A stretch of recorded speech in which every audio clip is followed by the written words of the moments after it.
कशी मेथी घालूया. SK कुकिंगमध्ये तुमचं स्वागत आहे. आता याच्यात मी घेतले, आपण इन्स्टंट लोणचं बनवतोय. गाजर, मुळा, मिरची. आता मी गाजरला असं कापून घेतले, मुळा कापून घेतलाय आणि मिरची आहे मोठी. हे बघा, याच्यातला आतली आहे ना, जे बी असते ना ते काढून घेतली आणि हे कापून घेते. आणि त्याच्यात थोडंसं लाल मिरची आहे, तिखटवाली पण टाकणार. लसणची फोडणी घालूया. आता ह्याच्यात टाकलं मी जिरं, बडीशोप आणि मेथी. तर आपण दरदरा कुटून घेऊया.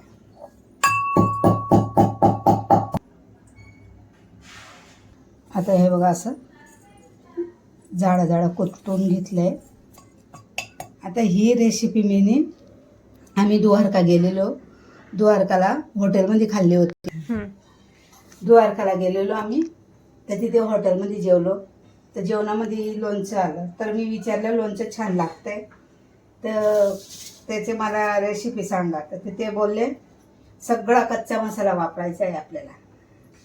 अख्खा धना, जिरा पावडर नाही, अख्खा जिरा, बडीशोप आणि काय होतं मेथी, अशी 3 वस्तू का मी कुटून घेतलेत. आणि ही मिरची मला असं कापायचं होतं तर ते आडवं कापून झालंय. बाकीचे बघा असे कापलेत.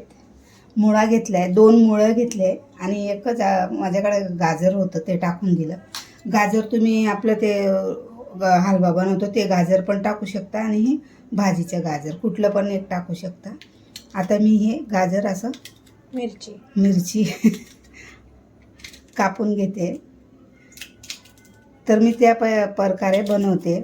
खूप सुंदर लागलं होतं, म्हणजे इतकं छान लागत होतं ना. हे बघा असे खापा करून घेतले. आणि ही लाल मिरची आहे ना, हे 2 दिवस मी सुकवले तेव्हा ही लाल मिरची झाली. हिला फक्त चिरा मारायचे आहेत आपल्याला.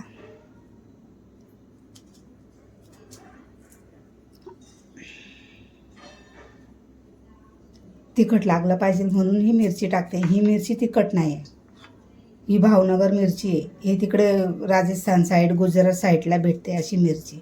इकडे पण भेटते असं नाही, पण तिकडची फेमस आहे ती मिरची. आता तेल आपलं तापलं आहे. आपल्या लोणच्याच्या हिशोबाने आपल्याला तेल घ्यायचं आहे. आता तेल छान तापलं आहे. थोडंसं गॅस बंद करते कारण की आपला मसाला जळायला नको पाहिजे. तेल जास्त तापलं आहे माझं. आता सगळ्यात पहिले मी काय करणार, राई टाकते.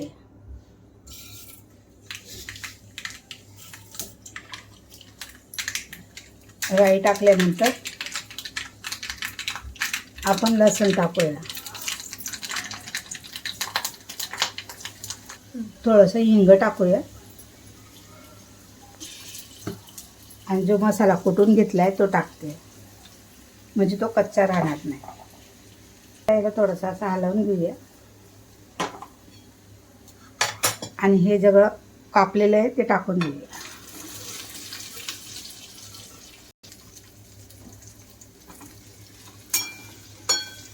गॅस बंद केला आहे मी.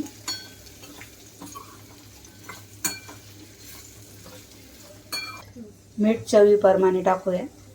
याला मीठ जास्त लागणार पण हिशोबानं टाका. आता मी 1 चमचा भरून मीठ टाकलं आहे. आता आपण लगेच थोडासा गॅस चालू करूया बारीक. आणि हे मिक्स करूया.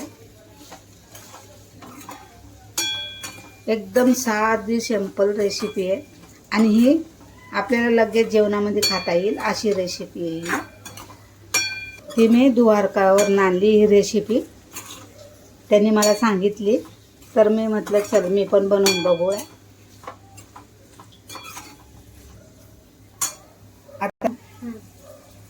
आता ह्याच्यात टाकणार ही आपली पिवळी राई येते ना ती. आपल्याला सगळं कच्चंच टाकायचं आहे. आपल्याला भाजून नाही घ्यायचं. कच्चं चांगलं लागतं बोलतात म्हणून मी कच्चं वापरते. तेल गरम झालं म्हणजे शिजून जास्त ते. अशी हळद घालूया. पहिले टाकायची होती हळद, मी विसरून गेली. थोडीशी हळद घेऊया.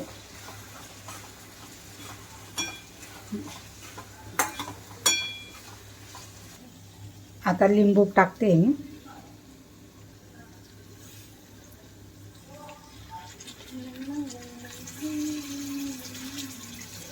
लिंबू म्हणजे रस खूप आहे, तर मी अर्धा खापा करून टाकणार आणि अर्धा मी चिरून टाकलाय, पिळून टाकलाय, चिरून टाकलाय.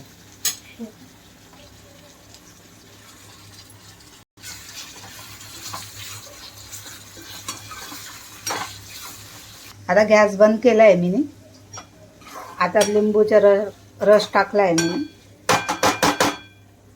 आता आपलं लोणचं आहे तयार झालं आहे. आणि जे मी खापा करून ठेवले ते टाकते.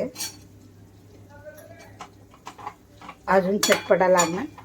आता हे 3 दिवस चालणार, 3 ते 4 दिवस. म्हणजे जास्त लोक असतील तर 1 दिवस म्हणजे पुरेसा आहे.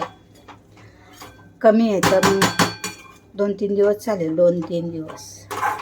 आता आपल्याला हे लोणचं वाटीमध्ये ठेवलं तरी चालेल आणि बॉटलमध्ये भरून ठेवलं तरी चालेल.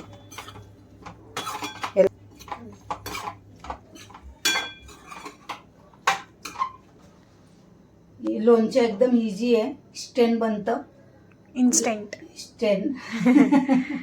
आणि लगेच जेवायला घेऊ शकता असं लोणचं आहे. तर तुम्ही बनवून खाऊ शकता. असं वाटलं तुम्हाला पटकन काहीतरी भाजी पाहिजे तर याची असं बनवून तुम्ही खाऊ शकता. कारण की ही रेसिपी मी द्वारकावरून आणली आहे. ते लोकांनी असंच, तर महाराज तिकडे म्हणजे जेवण बनवतात त्यांनी सांगितलं होतं की ही रेसिपी अशी आहे. तर मग मी, माझ्याकडे मुळा होता, त्याची सकाळी भाजी बनवली. 2 मुळा ठेवला होता, त्याचे कापून टाकला. गाजर पण होतं, मिरची पण होती माझ्याकडे. तर मी म्हणलं बनवून टाकूया. आम्ही कसे गुजरातचे आहेत ना, तर काय काय वस्तू काय आमच्याकडे इथे भेटत नाही. म्हणजे नायगावला राहतो आम्ही, तर नायगावला जी भाजी पाहिजे ना ती पटकन भेटत नाही. म्हणून माझे ब्लॉग आहेत ना उशिरा येतात. पटकन जे आता रोज रोज मी गवार, भेंडी, वांगी हे सगळं नाही टाकू शकत. रोजच तेच असतं. मग बाहेर गेली नाही तर मग मला काही वेगळं भाजी दिसली तर मी टाकते. आणि जायला भेटत नाही. गेलं तर इकडनं 200 रुपये, तिकडनं 200 रुपये, 400 रुपये आणि 100 रुपयाची भाजी आणायची. काय परवडणार आपल्याला? वसईला जावं लागतं भाजी आणायला. म्हणून मी जात नाही. आणि कधी गेलो तर मग एकदाच घेऊन येते. 5-6 भाज्या ठेवून देते मग. आता हे आपले भाजी म्हणजे लोणचं तयार आहे. आता तुम्ही डाळ भात घेतलं, त्याच्यासोबत थोडंशी घेतलं, बस झालं. चपाती बरोबर पण खाऊ शकता, चपातीला लावून. आणि तेल जर तुम्हाला जास्त टाकायचं आहे तर तेल जास्त टाकू शकता. गरम करून तेल टाका, मस्त लागणार. हे बघा. आता याला मला तेल कमी पडलं तर मी परत टाकणार याच्यात तेल.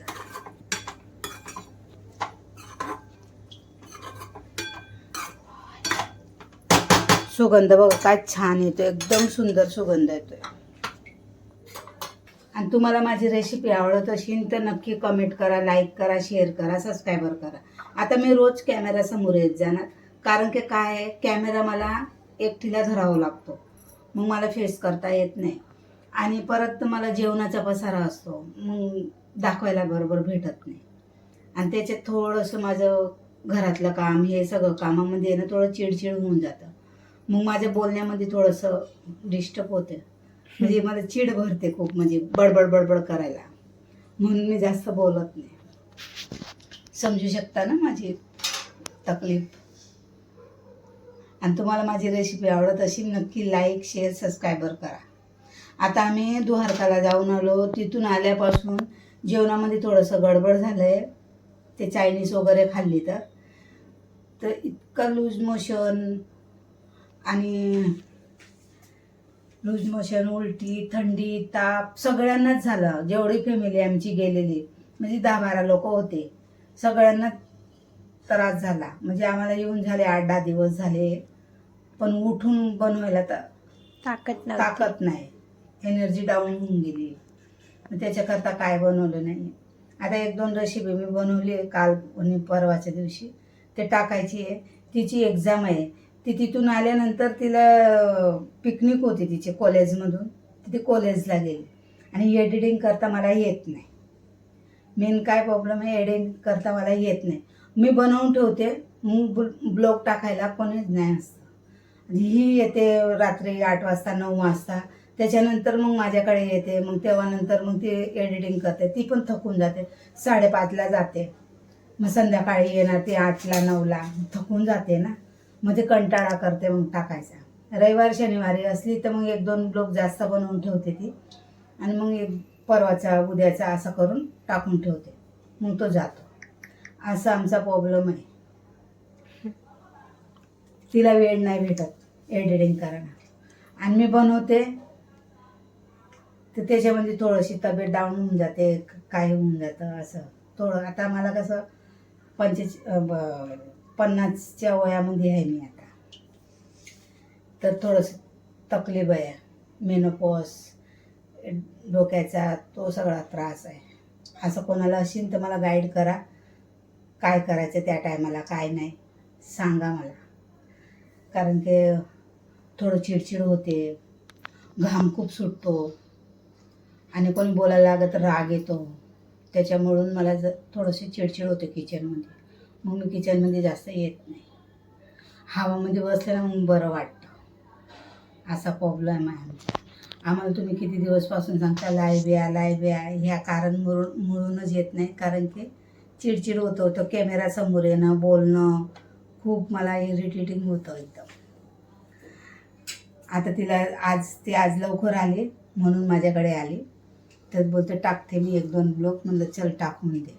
आता जे बी रेसिपी येणार, आणि तुम्ही नक्की लाईक, शेअर आणि कमेंट करा. प्लीज कमेंट करा. 3 वर्ष झाले. 3 वर्षामध्ये मला काय फायदा नाही. मग कधी कधी ना मला कंटाळा येतो करायला. 3 वर्षापासून मी एवढी मेहनत करते, तब्येत बरोबर नसते तरी पण मी काम करते. मग त्याचे मला काही रिझल्ट भेटत नाही. तुम्ही मला काहीतरी गाईड करा, सांगा. कमेंट करा मला. हे बघा, मी आता किचनमध्ये काय नाही, गॅस नाही चालू आहे, काय नाही, तरी असा घाम सुटतो. आणि मग असं कॅमेरा डोळ्यासमोर आला ना की मग चिडचिड होऊन जाते. मग मन नाही लागत मग बोला. मी कधी कधी ना ब्लॉग बनवताना बोलते ना तेव्हा पण मला असं चिडचिड होऊन जाते. मग मी थांबून जाते. असं होतं. कारण की आता माझे ह्या वयामध्ये तारीख जाते ना, ते तो मेनोपॉज चालू होऊन जातो. तो मेनोपॉजमध्ये ना असंच होतं, हार्मोन्स चेंज होतात. पाय दुखणं, हातपाय दुखणं, अंग असं लूज पडतं. आणि त्याच्यात मला थायरॉइड पण आहे. तर बॉडी आहे ना अंगाला साथ देत नाही. बॉडी अशी एकदम विकनेस होते, आणि त्याच्यामुळे मग असा त्रास चालू होतो. मग कधी कधी ना खाटावरनं उठायलाच मन नाही लागत, काही काम करायला मन नाही लागत.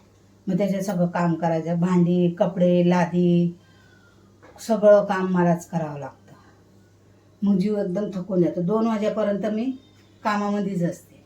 त्याच्यानंतर जेवण बिवण बनवा. 3 वाजता फ्री होते, तेव्हा मग थोडीशी जाऊन झोपते. मग संध्याकाळी उठलं का परत ते रुटीन. मला कमेंटमध्ये सांगा तुम्हाला कशी वाटते माझी स्टोरी. ऐका जरा, आणि माझ्या चॅनलला जरा पुढे वाढवा, आणि मला त्याचा काहीतरी फायदा मिळू द्या. Please please. जिथे तिथे बघा कसं व्हायरल होऊन जातं, हे व्हायरल होऊन जातं, ते माझी रेसिपी आजपर्यंत काय फक्त केळ्याची रेसिपी माझी खूप व्हायरल झालेली. मी त्याचे केळ्याचे भज्या बनवले, ते व्हायरल झालेलं. आता पण थोडंसं मला मदत करा, आणि माझ्या चॅनलला जरा पुढे करा. लाईक, शेअर, सबस्क्राईबर करा. आणि माझ्या बोलण्यामध्ये तुम्हाला काही वाटत असेल तर कमेंटमध्ये मला नक्की सांगा. थँक्यू. हे रात्रीचं जेवण आमचं. हे लोणचं बनवलं, ही मुळाची भाजी आहे, चपाती आहे.